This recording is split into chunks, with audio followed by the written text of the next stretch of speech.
He was just a corporate slave, grinding away 78 hours a week for some small-time company. Then one day, he got reborn as a noble in a fantasy world. Sounds like a good deal, right? And it was until he realized his character trait was being completely illiterate and that he had no special abilities whatsoever. Still, he couldn't really complain. He got to eat all kinds of delicious food, to the point that even he was surprised by how good everything tasted. After his meal, the maid asks if he's finished and offers to assist him with his bath before he retires for the night. He agrees, enjoying the luxury. And so, the MC continues living as the useless son of a count who does nothing but eat and play every day. It's a peaceful, comfortable life, exactly the kind he always dreamed of. But deep down, he can't shake the thought that he doesn't actually know where he is. One evening, the maid tells him that the other young masters will be returning tomorrow and advises him to go to bed early. The MC pauses and asks what she means by young masters. The maid explains that she's referring to young Master Leo and young Master Tonio, as if it should be obvious. She even comments that he's speaking like someone who's never heard of the Palacio family. But in truth, he really hasn't. He repeats the name slowly, Palacio, and thinks to himself that it sounds ominously familiar. The maids look surprised when he sinks his face into the bathwater, lost in thought. He suddenly realizes something and mutters that this place might actually be Psychedelia. Psychedelia, a turn-based RPG he used to play back when he was still a corporate slave. He remembers how, no matter which route he took, once the 5 great sins appeared, wrath, greed, sloth, pride,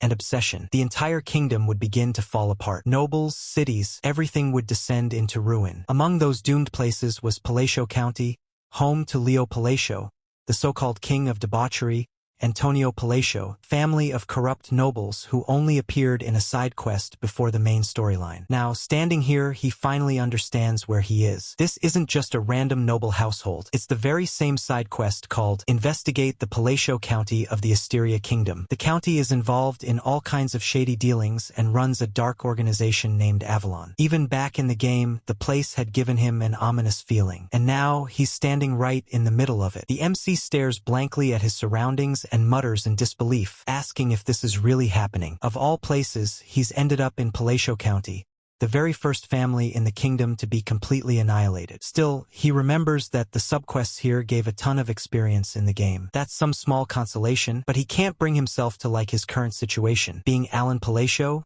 the third son and a side villain of the doomed Palacio family. Once he realizes this, he starts praying every day, begging to be sent back. He pleads, saying he'd rather go back to being a corporate slave working 78 hours a week. What's the point of this fancy life if he's just going to die in 10 years anyway? He even thinks it feels worse than when his pay was withheld for 6 whole months. Alan breaks down, complaining that he's supposed to be a transmigrator, yet he didn't get a single special perk. He grumbles to himself, wondering why every other MC in these kinds of stories gets some kind of cheat ability, but not him. Then a thought hits him. Maybe he does have something. Knowing the events of the game 10 years from now is basically the same as knowing the future. If that's the case, all he has to do is eliminate the causes of the kingdom's destruction ahead of time. Determined, he decides that if he wants to live a peaceful, comfortable life as a noble, he'll have to reform the 5 great sins themselves. They're still just children right now, so maybe it's possible even if he's completely powerless. 2 months later, one of his men comes to report. The man tells Alan that he's rescued the orphans from the Eastern Orphanage, or more accurately, from a human experimentation site. Among them,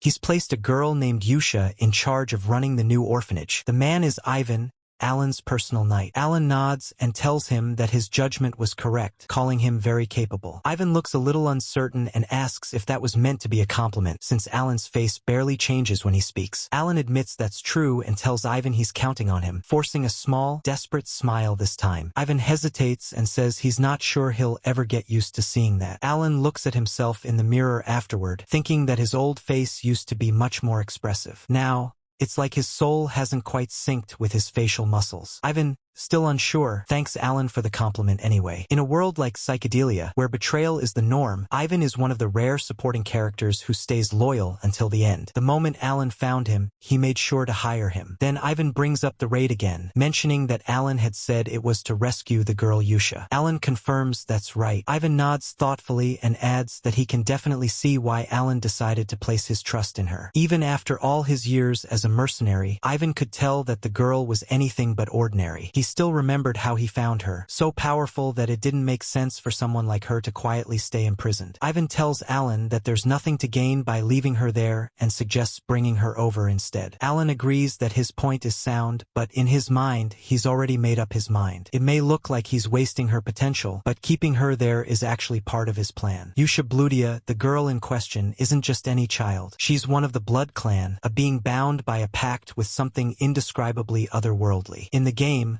she would grow up to become the Sin of Wrath, one of the 5 great sins, and the cause of hundreds of thousands of deaths. But Alan believes that if she can grow up in a peaceful environment this time, she won't become part of the ruin. With that, he considers the first landmine taken care of. The reason he left her there was to quietly observe her condition and make sure she's stable. Trying to cover up his thoughts, Alan clears his throat and says out loud that it's something like that, leaving Ivan confused. Then he adds that the time isn't right yet. Ivan looks surprised and repeats his words, asking what he means by not right. Alan simply tells him to make sure nothing about this leaks out and to see that the orphanage receives generous support. Ivan nods seriously, saying he understands. Before Ivan leaves, Alan hands him a sealed envelope and tells him to give it to Yusha. When Ivan asks if the contents are important, Alan replies that it's just a letter of greeting, something to calm her down after everything she went through. Ivan seems impressed that Alan would go as far as to write such a letter and promises to deliver it safely before riding off on his horse. As Alan watches him disappear into the distance, he sighs and admits to himself that he doesn't know if the letter will actually calm her down, but he has to try. What Ivan doesn't know is that the greeting letter carries a hidden message, one Alan remembers from his many playthroughs of Psychedelia. The Archbishop Seer had once explained that this was a spell meant to befriend members of the Blood Clan. It was said to have a calming effect on them. The key phrase reads, Companion of Darkness, Tomb of Light, one hope and one belonging. In the original game, this line appeared during the Sin of Wrath storyline, a part filled with chaos and tragedy. And no matter what choices the player made, the girl would always end up saying, "It's too late." That's when the battle would begin. But now,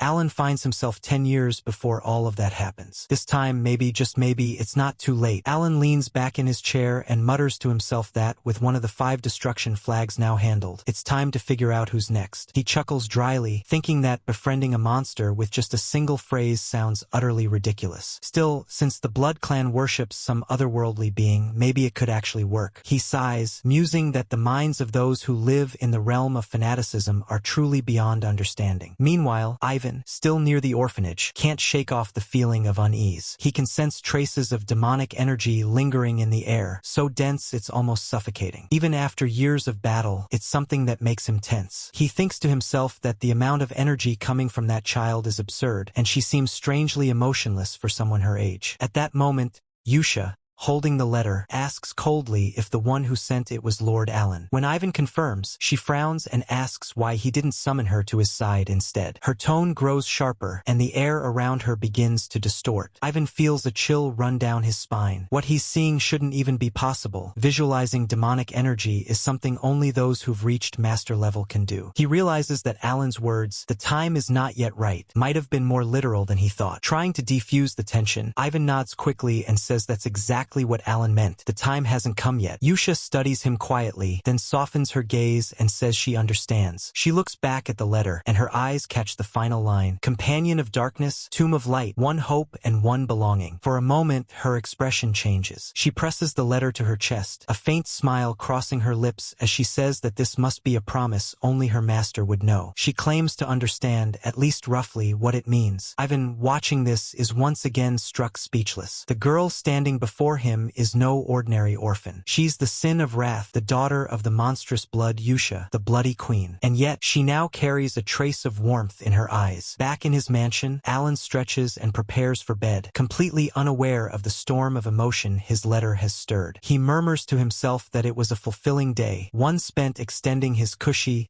comfortable life. Looking out the window, he even jokes that the bright moon seems to be cheering him on. Satisfied, he smiles faintly and says he'll have to work just as hard on the next one. And with that, he finally drifts off to sleep. We see Alan rummaging through shelves and piles of old papers, clearly frustrated. He mutters that there's nothing here either, grumbling that finding a clue for the third boss is such a pain. Just then, Ivan enters and reports that they've successfully rescued the second child Alan had mentioned. Alan perks up a little and asks if they treated the child kindly. extra gently even. Ivan assures him they did, explaining that they rescued the child from an illegal slave market. Before Alan can respond, the study doors suddenly burst open with a loud crash. Standing in the doorway is none other than Tonio Palacio, the Count's second son. Tonio strolls in with his usual swagger, greeting Alan with a mocking grin. He smirks and comments that seeing an illiterate fool like Alan holding a book is a rare sight. Then, narrowing his eyes, he reminds Alan that he's heard about his recent attempts to learn to read. With a serious expression, he demands an answer, telling Alan that his big brother is talking. Alan thinks to himself how much of a pain Tonio always is and wonders how the original Alan ever managed to put up with him. He'd love to fight back, but he knows he can't. So instead, he bows politely and says that if his brother wishes to use the study, he'll take his leave. Tonio sneers and says that at least Alan knows his place, pressing his hand firmly on top of Alan's head, as if to humiliate him. But before things can escalate, something whizzes past them. A knife embeds itself into the wall beside Tonio. A calm but chilling voice follows. The insects are being noisy. Both of them turn to see another figure standing in the doorway. It's Leo Palacio, the eldest son of the Count. Leo sighs and says he doesn't want to see blood this early in the day, ordering both of them to scram. Tonio bristles and fires back, suggesting that if Leo insists on entering the study, maybe he should leave the stench of the rabble outside. Leo, clearly annoyed, tells him to stop stinking up the place and to get lost, adding a cold "now." Alan stays perfectly still, his mind racing. In the game, the Palacio family had only been minor side characters who vanished early on, but in reality, their presence and power feels far more dangerous than he ever imagined. He remembers Leo, the king of debauchery, who rules the underworld like a crime lord. Tonio, the king of stuff, who runs an enormous cartel. These two are scoundrel brothers locked in a brutal struggle over the family seat. If Alan wants to survive and keep his cushy, comfortable life, he knows he must never provoke either of them. So, without a word, he carefully slips out of the room while the brothers continue their heated argument behind him. As he walks away, he thinks to himself that he'll happily live as a weak and incompetent illegitimate child if it means staying out of trouble. Later, Ivan approaches him again and mentions that the second child they rescued wasn't exactly ordinary either. But by this point, Alan is too exhausted to even react. He just sighs, already dreading whatever new chaos this not ordinary child might bring next. Ivan wonders how someone like Alan manages to uncover secret biological experiments and illegal slave markets just to save children. He thinks Alan looks barely able to take care of himself. Sitting on a couch seems to drain him, but still tells him that he's peculiar. He also notes that Alan plans to send the rescued child to an orphanage. Alan grimly thinks that the child is far worse than not ordinary. She's a world-ending catastrophe. This girl was rescued from the illegal slave market of the Callian Kingdom, one of the central nations in the Union. In the game, this was the route tied to Deuce Macrian, the second boss. Sold into slavery, passed from place to place and abused, that child would eventually become the sin of sloth among the 5 great sins and wipe out kingdoms in the most horrific way. That brutal chapter terrified players. Despite the title, the sin of sloth was a tireless monster who returned harm 1,000-fold. Alan remembers repeatedly telling Ivan to treat the rescued children well. When Ivan asks why he sent the child to an orphanage, Alan clears his throat and says the reason is that the time isn't right. Ivan then asks whether the letter Alan sent to Yusha was about the second child. Alan replies that the note was just light banter, an attempt to be friendly and to ask her to look after the troubled child he was sending. He explains it as everyday chatter, nothing more. But wherever Alan goes, people sense something broken in him, the mark left by the black goat, and they notice it. Yusha, holding the letter, tells him that the Great Moon has chosen someone like him and congratulates him. She urges him to feel the power he's been given and to unleash what's rightfully his, promising that if he devotes himself to serving her, he can have his revenge. Yusha reads the letter aloud, noting how it starts with a light-hearted tone. A simple greeting, followed by, "Yusha, I hope you're well. I'm doing fine myself. My second brother used me as a chair again today. Haha, amusing, isn't it? I'd like to exchange letters from time to time. Please reply if you're amenable. As for the child I sent this time," after reading it, she remarks that she should send her first reply soon. Meanwhile, Alan is busy investigating the location of the third boss when Ivan rushes in, clearly agitated. He announces that there's a huge problem.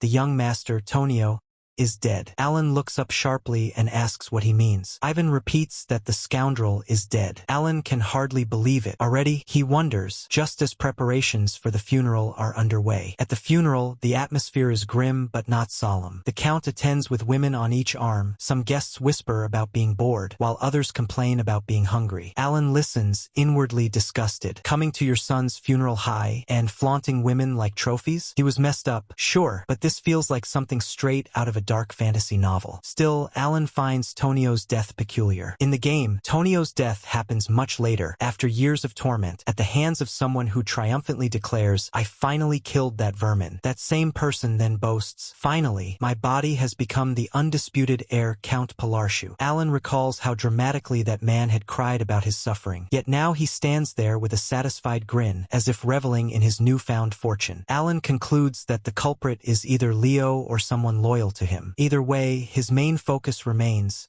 to eliminate the 5 great sins. A year passes. The succession issue is settled. Leo now heads the family business, and the Palarshu household seems to enjoy a rare period of peace. During this time, Alan and Yusha become regular correspondents, their steady exchange of letters building a useful rapport. In her most recent letter, Yusha writes that the children are all doing well. Yuna excels at tag, Haydn loves playing war games, and Deuce constantly performs little plays. They're growing up happy and healthy. Alan smiles at the letter and remarks that they sound like good kids. Then he checks the attached sponsor list for the month. After scanning through it, he frowns slightly and mutters, "Huh? The number of sponsors has increased again. It's strange for such a small orphanage to keep getting more and more backers." Ivan mentions that the rising number of sponsors is unusual, though certainly a good sign. Then he remembers something and adds that there's news regarding the matter Alan had been investigating so intently. The Information Guild has finally found a clue. Alan's expression brightens. He says it's a relief and inwardly thinks that this must be about the third boss. Finally, some progress. That evening feels perfectly calm, quiet, peaceful, almost idyllic. And then chaos erupts. Screams echo through the air as panic spreads across a place called Merrick, one of the main distribution hubs. 2 men step out of a warehouse, chatting casually. One of them comments on how generous the eldest Palarshu son is, praising the incredible rewards. The other agrees, boasting that their organization has already grown to several hundred members and will continue to expand. But before they can finish their conversation, they freeze. In front of them lie countless bodies sprawled on the ground. The men quickly draw their weapons, fear gripping them as people around begin to convulse. Someone shouts, "No, my hand is moving on its own." Others scream for help, their bodies twisting unnaturally. "Save me, save me," they cry, but no help comes. Their limbs move as if controlled by an unseen force, turning the scene into a nightmarish puppet show. Amid the horror, in a dimly lit area nearby, 2 shadowy figures watch. One of them remarks that they enjoyed today's puppet show and notes that the list of sponsors to report has increased. The other questions the purpose of these actions, asking why the first seems to pity the victims. The first figure replies coldly that those people were vile, individuals who ground human beings to create their wares. But even so, they fail to see how this massacre serves their own revenge. Yusha steps into the light then, her voice calm and assured. She explains that of course it serves a purpose. These events are laying the foundation for his return. When he arrives, she says, would it do for his place to be shabby? The others seem to understand now. The grim work continues, everything moving in silence and precision. And so, from the shadows, everything proceeds according to his will, for the blue moon itself has become his sword. It had been 2 full years since Alan started exchanging letters with Yusha. One quiet afternoon, Ivan returned from a trip and found Alan in the backyard. He told Alan he had been out there, and Alan admitted that Ivan had startled him. Ivan reported that the 5th child had been safely sent to the orphanage, which meant that Alan had successfully rescued all 3 remaining sins during that time. Alan handed Ivan some food and told him to eat, which Ivan accepted gratefully. Alan reflected that finding the 3rd child, tied to the sin of greed, had been a bit of a struggle, but thanks to his game knowledge and by pushing Ivan to work hard, everything had worked out. He tossed a few more pieces of food to Ivan, who eagerly caught them all without dropping a single one. He praised Ivan for all his hard work and told him he could rest now. Ivan asked if that meant the orphanage missions were finished, and Alan confirmed that they were. Ivan said it was a relief, and then asked if Alan was happy. Alan said that he was, but Ivan noted that he still didn't show it. Alan explained that he was smiling and tried to put on a slightly bigger smile. Ivan,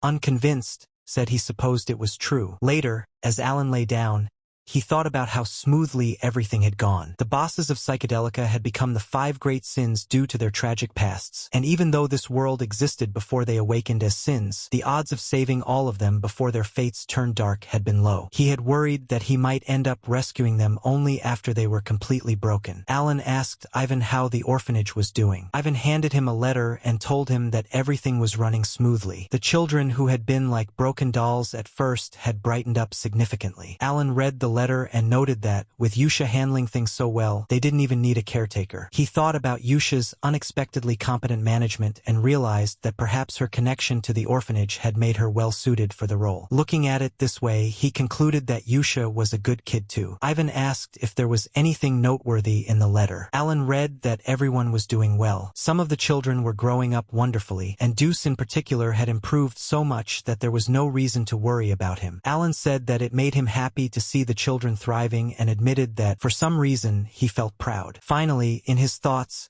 Alan reflected that all 5 sins were growing up normally. He realized that the environment really did make a difference. Ivan asks Alan when he actually plans to meet the children, noting that Alan always says when the time comes. Alan hesitates, and in his mind admits that he never planned to meet them in person. He reasons that while building a closer relationship with them could be useful, the process of them becoming sins had been horrific. Even from the in-game flashbacks, their personalities had been extreme from childhood. Since he saved them before awakening, it's probably safer now, but still intimidating. Alan says that maybe 5 years later would be the right time to meet them. Ivan nods and adds that now he just needs to build up enough self-defense skills. Alan, thinking to himself, notes that surviving in this dark fantasy world requires talent and magic, and fortunately, this body has it. Ivan then asks if Alan has ever heard of Blue Moon. Alan pretends ignorance, saying he hasn't. Ivan explains that it's a newly famous organization that hunts down criminal groups. Alan comments that it sounds like they're cleaning up trash and doing good work, though he recalls that he doesn't remember such an event in the game, assuming it was probably short-lived. Ivan adds that they also target nobles, which is why he thought Alan might have heard of them. Alan decides that from tonight onward, Ivan will sleep in the room next to his. Later that night, a meeting takes place, with people discussing Blue Moon's weekly activities. Yusha reports that the North is handled, and Sealang, Pride Sin, explains that she completed her mission flawlessly. She mentions that no one discovered her identity thanks to an outfit Ryan had made. She even recounts how the enemy would have spared her if she revealed her eye color, but no one knew. Another operative asks about Greed Sin, Ryan, and says that all associated threats were thoroughly eliminated. Someone else reports that the South is taken care of, including the illegal human experiment site and the troublesome Avalon agents. Everything has been wiped clean without a trace. This operative is Leaden Purity Sin. Yusha confirms that everything is proceeding according to Alan's will, emphasizing that their actions exist for the Great Moon. This reveals the true nature of Blue Moon, a secret cult of worshippers devoted to the Great Moon. Then, one of the members hesitates and points out that there's a problem. Yusha, surprised, questions how there could be a problem under his will, expecting that everything should be perfect. One of the operatives points out that Avalon's leader is actually the Count's eldest son. During the southern cleanup, they had discovered a dangerous directive. It seemed the Count's son was plotting against his father. Yusha grows furious upon hearing this and confirms that it's true. She recalls the letter instructing, after the aging Count dies, poison him quietly. She can hardly believe it, but she acknowledges that it is indeed correct. 2 years pass. The Count Pilarshu is finally dead, with the official cause listed as a heart attack. Alan thinks that, given the Count's excessive lifestyle, the outcome wasn't surprising. Some others mention Blue Moon again, reporting that they had ambushed the area the previous night. Another total annihilation. Alan notes to himself that even Avalon is now taking Blue Moon seriously. The Count's funeral passes quietly, without a single mourner. Ivan asks Alan what he plans to do next, reminding him that next year the eldest, the first young master, will officially become head of the family. Alan notices luggage stacked nearby and tells Ivan to pack as well. Ivan is shocked, asking if they are leaving the territory. Alan clarifies that they aren't leaving entirely, just heading south. Ivan guesses Roadmail and Alan confirms. He plans to retreat to the small southern village of Roadmail in Pilarshu territory, where he can live a quiet life, roasting eggs and bread and eating with Ivan. 3 days later, Alan returns to the Count's estate, thinking about the latest chaos. He wonders why he's back in this dangerous place again and why the eldest son is already dead. The cause of death seems to be a blade, and Alan questions who could have taken down Leo. The people around him are clearly frightened, avoiding eye contact and murmuring apologies. Alan is puzzled by the sudden fear. Ivan calls out to him, and Alan turns, asking if he found anything. Ivan hesitates, then suggests that Alan himself might be the one who wiped out Avalon overnight. Alan realizes that everyone else seems to think the same, which explains their terror. He remains silent for a moment, muttering simply, "What?" A while before Alan left for Roadmail, they were talking in the carriage. Ivan asked when Alan planned to head for a bigger city, since they were leaving anyway. Alan hesitated, then gave a serious face and said there was a good reason for choosing Roadmail. In his head he thought, no, absolutely not. Roadmail was the final destination of his plan. He had saved the 5 great sins and prevented the future where the world would be destroyed. Roadmail had no tie to the original story, and there was even a Palarshu villa there. It was the perfect quiet place for a noble to live out an easy life, so he insisted they go. Ivan rolled his eyes and said he wasn't buying that line anymore. Alan always brushed things off like that whenever he was bothered. Alan waved it away and told him to leave it alone. As their carriage pulled away, one of the sons watched them and debated whether to have Alan taken out. He figured Alan was useless either way and had once considered poisoning him after their father's death. But since Alan claimed he was quietly leaving for the frontier, the sons saw no reason to kill him. He suspected Avalon's troubles made things messy and muttered that Alan was just annoying. Then he ordered Elman to follow the carriage from behind. Elman, who'd been mindless in carrying out orders until now, surprised Leo by asking if this meant he was supposed to take Alan down. Leo snapped that Elman's job was simply to obey, but before Leo could react, Elman turned on him. Confused and betrayed, Leo demanded to know how Elman could do this. Elman answered that he enjoyed war games and that it had been fun so far. It turned out Elman, who had been acting like Leo's lackey, was actually one of the children Alan had saved years before, and now he was a Blue Moon operative. Elman explained that they followed a creed taught by the Red Moon and moved according to his will, but they were permitted to act independently if anyone tried to harm the Great Moon. He'd been waiting for the chance to hear those words from Leo. It had taken 2 years, but the moment came. Leo insisted his subordinates would not stand for this betrayal, but Elman called Haydn forward. Haydn declared that with Leo's recent words, Avalon would be erased from the continent forever, and that it was a pity because the Great Moon had given Leo a chance. Later, Alan woke up in Roadmail and greeted the morning. Roadmail really was paradise for him. Peaceful days, waking and eating whenever he liked, the easy life he'd planned for. Alan was finally able to enjoy a truly aristocratic life, thinking whimsically about starting a toast business. But Ivan interrupted, telling him that a telegram had arrived. Alan immediately wanted to know what it said. The telegram revealed that following Leo Palarshu's death, something had changed. Shocked, Alan realized that his brief taste of paradise had ended in just 3 days. He was back at the Palarshu estate. He still wondered why everyone was reacting to him the way they did. Ivan explained that since Leo had been murdered after Alan left, he had become the heir with a perfect alibi. Avalon was destroyed too, leaving no loose ends. As a result, Alan had unintentionally become the mastermind of the Count's family, commanding assassins at the Swordmaster level. Confused and frustrated, Alan asked why this was happening and muttered about the strange clothes he now wore. He thought to himself that there shouldn't be any organization capable of wiping out an underworld powerhouse in an instant. Recalling Ivan's earlier mention of an organization that hunts at dawn, Alan asked if he meant the Blue Moon. Ivan said that, according to the Information Guild, it was probably not them. Blue Moon operatives always left a sigil, but Avalon had been struck down by swords, leaving behind imagery reminiscent of hell. Alan realized that this explained how he had suddenly become a sword master-level mastermind. In his mind, he noted that Blue Moon had never appeared in the original game, so the culprits couldn't be weaklings who vanished before the story began. He wondered who could possibly have done it. Meanwhile, Yusha asked if there were any traces of the attackers. Everyone shook their heads. One person added that there was nothing left at all, while another girl giggled, remarking that it was just a huge mess to clean up. Another operative arrived, reporting that the remaining Avalon forces numbered 486. He explained that they had split the troops in half and successfully taken them down. down. Yusha nodded in approval, saying it was perfect. Just like that, Avalon, the massive organization that had dominated the Asteria kingdom, was reduced to dust in just 5 days. However, the operative added that the cleanup wasn't completely finished. Yusha asked what he meant, and he explained that they had discovered additional nobles entangled with Avalon. The Altair Duchy, in particular, appeared to be deeply involved. Yusha examined the documents and looked at the team, asking rhetorically if they already knew what she intended to do. Everyone else, fully prepared, assured her that they would handle it quietly.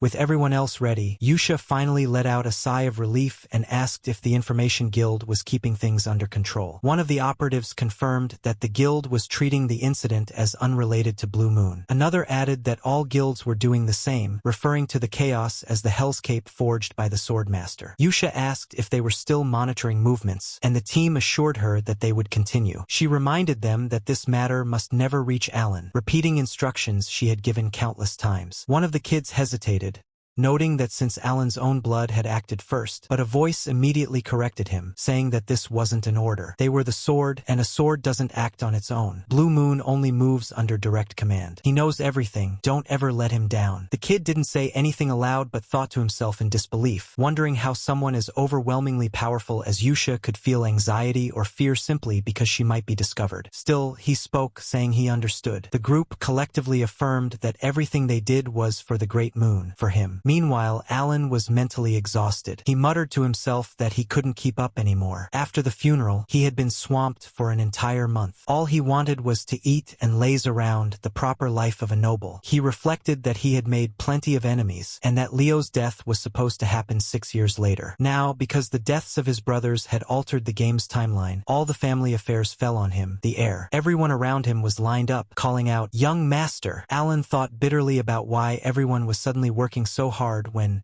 under the count, they had always slacked off. He realized it was fear. They were thinking, is he angry? I don't want to die. Better work harder. Rumors about him being the dark mastermind had clearly spread. Alan wished people would just handle things on their own, but Ivan interrupted, addressing him as young master. Ivan marveled at Alan's talent, noting that reaching the second circle after only 2 years of self-study was astonishing. Normally, it took about 4 years with guidance, and magic couldn't even be used without innate talent. Alan, exhausted, could only think about how overwhelming his position had become. Alan murmured that he wasn't doing too badly, thinking to himself that he'd been practicing hard lately, mostly for self-defense now that things had gotten tense. He reflected that the technique required fine control over mana, but half of it still felt unfinished. He couldn't help but marvel that he was actually using magic in a fantasy world. At first, it had been exciting, but now he realized that once his plans were complete, there wouldn't be any more danger, and he could slow down his self-study. Then the harsh truth struck him. His mana hole was ridiculously small. He muttered in frustration, comparing it to an athlete's natural physique, and noted that his tiny mana hole couldn't be improved with training. Still, he reminded himself that there might be a last resort solution. Ivan then mentioned that Alan had finally received an invitation to the ball. Alan echoed the thought, slightly distracted, and later, at the Southern Asteria Kingdom's Noble Networking Ball, he sighed that he was already tired. Since he was about to become a count, Alan figured he should use the opportunity to build connections. Ivan asked what he was doing, and Alan explained, in his own mind, that he was quietly cultivating ties for a peaceful future. Yet everywhere he went, nobles looked terrified and scattered. Alan, a bit upset, noted that it was exactly what he had expected. He told Ivan he'd be back and mused that the current Palarshu family, known as the Eastern Degenerates, would look down on him as unrefined. But he had a plan. He would charm them with his secret social skills. He examined a glass of wine, admiring its distinctive aroma and unique flavor, and thought about taking a few bottles home. Despite his happy-go-lucky efforts, everyone still looked at him with fearful eyes. Alan kept his smooth smile, believing it essential for socializing, but when a lady screamed and ran, insisting she'd ask her father to prepare some immediately, Alan raised his hands and muttered that wasn't what he meant. Alan muttered to himself that things weren't going as planned. Around him, nobles whispered among themselves, claiming he was worse than his brothers, saying he had just threatened a lady into giving up a limited edition wine. Ivan only laughed at the ridiculous rumors while Alan stayed silent, convincing himself that maybe the lady had simply been shy. Ivan began listing off Alan's so-called spoils with teasing amusement: a Paldeon thoroughbred horse, Pinia tangerine tea, Bilanda forged metal, and Melanciono specialty wine. He remarked that it was quite the collection. Alan, however, only felt deflated. He had even studied wine etiquette diligently, but it turned out the Polarshu family had an even worse reputation than he'd realized. After rumors spread that he had taken down his delinquent brothers, everyone began avoiding him entirely. So much for networking. If anything, the distance between him and the others had only grown. Deciding to clear his head, Alan told Ivan he was going to get some air. Ivan simply nodded. Outside, Alan leaned against a railing and wondered where everything had gone wrong. Then, unexpectedly, a voice called out to him, politely asking if she could have a moment of his time. Alan blinked in disbelief. Someone had actually spoken to him? When he turned around, he found a young woman standing there. She introduced herself as Loria, the third daughter of the Duke of Altia. Alan immediately recognized the name. The Altia family, one of the three great shadow powers of psychedelica, infamous as the Northern Degenerates. He thought to himself that, naturally, anyone who dared approach him couldn't possibly be normal. Still, he couldn't recall her from the game story and wondered why. Loria didn't waste time. Looking directly at him, she said that she needed his help because she was going to be assassinated soon. Alan was a little puzzled at first, listening as Loria explained her situation. Her father, the Duke of Altia, had fallen critically ill, leaving her without the protection she once enjoyed. It was, he admitted, quite a dire predicament. He couldn't help but think that this sort of setup usually led to the two characters ending up together. Yet, as he tried to recall, nothing about Loria's name or story rang a bell. She must be a new addition, someone introduced outside the events of the original game. Loria, however, seemed completely sincere. She begged Alan for protection and even went as far as to offer him half of the Altia family's holdings in return. But Alan only gave a faint, awkward smile and told her he would be heading back. Inwardly, he thought that while her situation tugged at him, he could barely manage his own survival, let alone someone else's. Despite the rumors of his terrifying power, he knew the truth. He wasn't capable of much. Loria's face fell instantly, her expression sinking into despair. Something about the sight stirred Alan's conscience. Just as he turned to leave, he glanced back at her and offered a small reassurance, saying something good would surely happen. In his mind, he added a quiet thought, that he hoped she'd find a better helper than him. Then, with that, he left her behind and returned to the ball. Somewhere else, word of this encounter reached Yusha. A messenger relayed that Altia has approached the Great Moon, and Yusha ordered the information passed to the Red Moon as well, remarking that something favorable might come of it. Another operative agreed, noting that as long as the intel was correct and the Altia family wasn't connected to Avalon, they wouldn't become a target for Radan's operations. They also discussed maintaining control over the information flow, ensuring that the details of the Avalon incident never reached him. Meanwhile, Alan remained completely unaware of the shadows surrounding him. As he lingered near the ballroom's edge, another lady greeted him out of nowhere. Caught off guard, Alan blinked. Was she really speaking to him again? Determined not to waste this chance,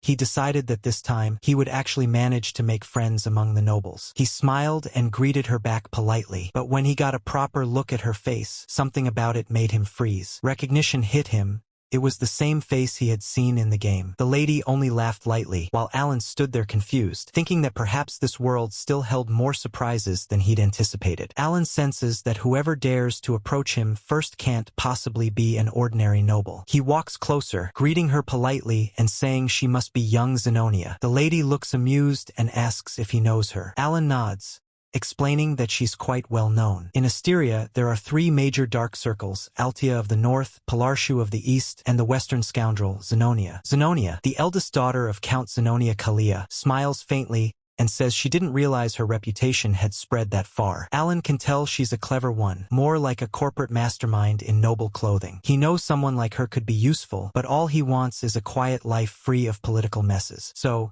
instead of getting dragged in, he simply compliments her beauty. Zenonia thanks him, her expression unreadable, and then asks if he'd like to talk more. Alan hesitates and says he'd love to, but there are too many eyes watching them. Inwardly, he's just praying to get away without starting any trouble. Zenonia smirks and remarks that he's just as the rumors say. Before leaving, she adds that she looks forward to meeting him again. Alan politely agrees, still wondering why she left so suddenly. Meanwhile, hidden in the shadows, unseen figures whisper to one another. They confirm that information about the Avalon incident remains securely blocked, but they also express concern that something seems to be watching their movements. They decide to stay on alert. No new orders have come in, so for now, they'll just observe and be ready to act. Elsewhere, Ivan nervously asks Alan if this really is the canyon he's been searching for, because it looks like walking straight into death. Even in daylight, the place is eerily dark. Alan, however, feels a strange excitement. He's finally found what he's been seeking, his true purpose. The field effect matches what he remembers from the game, confirming that this is the right place. After 2 failed attempts, he's relieved that this one feels real. It was said to be easy to find in the game, the Labyrinth of Whispers,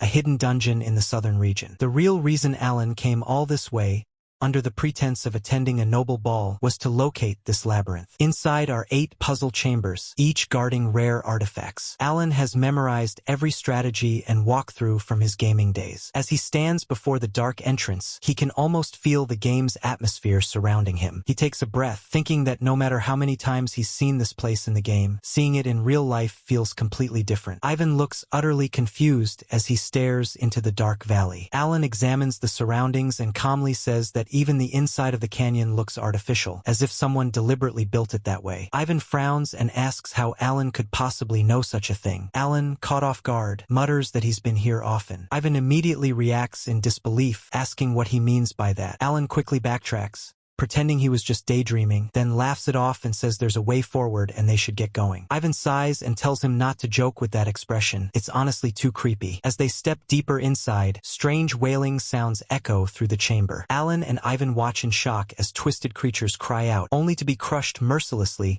by a massive monster lurking within the labyrinth. Soon, they reach a hand-shaped structure, its fingers curled like a riddle waiting to be solved. Ivan warns that if they answer incorrectly, the punishment will be severe. Alan stays silent, lost in thought, analyzing every clue. Ivan watches him nervously, realizing that even in such a terrifying situation, Alan's face remains calm, almost unnervingly so. He starts wondering how his young master always manages to know so much. They've been together for 4 years, yet Ivan still can't figure him out. His mind fills with questions, from the strange missions they've done, like removing evil tissue, paying off debts, rescuing orphans, or chasing meaningless rumors. None of it connects. Nothing makes sense. He silently thinks, how can he know everything about this place when he barely ever leaves the mansion? Alan eventually breaks the silence, saying he's solved the riddle, but that the mechanism will only open once the final sequence finishes. Ivan, still full of doubts, follows him anyway, because somehow things always turn out fine when Alan's involved. Finally, the massive door creaks open. Alan feels a wave of nausea as he steps inside, realizing just how brutal the scene before him is. Even though he knew what to expect, the reality still makes him sweat. Ivan, on the other hand, sighs in relief and says that it must finally be over. They spot a black ring lying in the center of the chamber. Ivan picks it up uncertainly and asks if this was really what they came for. It looks far too useless to be worth all that effort. Alan takes a brief look, notes that it's larger than expected, and tells him to leave it there, warning that taking unnecessary things only invites trouble. Yet inside, Alan feels a quiet satisfaction. He's finally unlocked the restrictions. As they turn to leave, he reassures Ivan that the path back will be safe. Ivan nods hesitantly, still unnerved but trusting him as always. For Alan, the whole labyrinth was straightforward. Every step, every riddle, every danger, all predictable thanks to the walkthrough he remembers from the game. Ivan calls out to his master in alarm, pointing out that the pile of stones ahead isn't just debris, it's a golem coming to life. He senses that Alan hadn't planned for this, and a wave of unease hits him. In his mind, Ivan thinks that the worst kind of opponent is one they don't understand. He tries to figure out a way to get the young master out before things go bad. But Alan, calm as ever, steps forward and tells Ivan that he'll handle it this time. The confidence in his tone completely throws Ivan off. He quickly argues that escaping should be the priority, warning that with only second-tier magic and limited mana, Alan doesn't stand a chance against something like that. Yet Alan doesn't respond.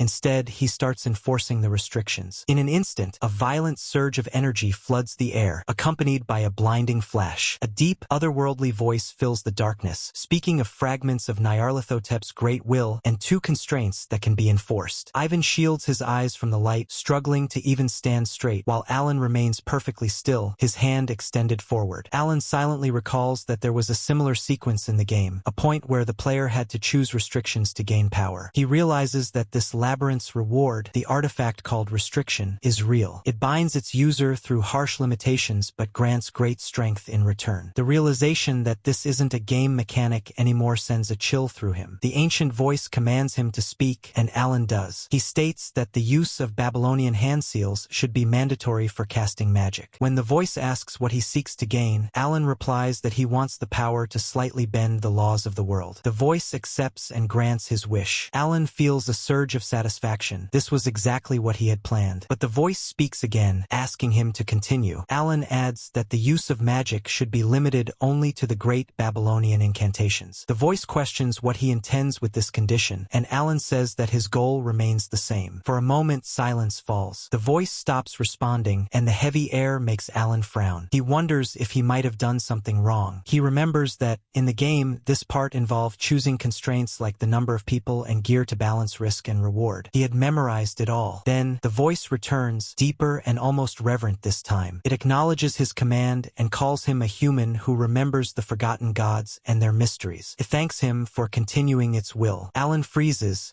confused by the words. He wonders what the voice means by continuing the will. For the first time, he feels a genuine sense of unease, realizing that what stands before him may not just be a remnant of some dungeon's magic, but something far older, something alive. Alan notices the ring vanishing entirely. He realizes that the restriction must have been successfully absorbed. A faint echo lingers in the air, a voice telling him that it will always be watching, calling him the heir of the will. Before he can even process those words, Ivan's panicked voice cuts through the silence. He reminds Alan that, with only second-tier magic, they can't win this fight. The golem is already moving again, its massive body grinding against the canyon floor as it charges forward. Alan steps in front, eyes fixed on the creature. He isn't afraid, he's curious. He raises his hand and begins to gather mana. The air around him crackles, forming the shape of a lightning spear. But even after focusing all his energy, the result is disappointing. The spell that should have shone with brilliance is barely holding together. He realizes,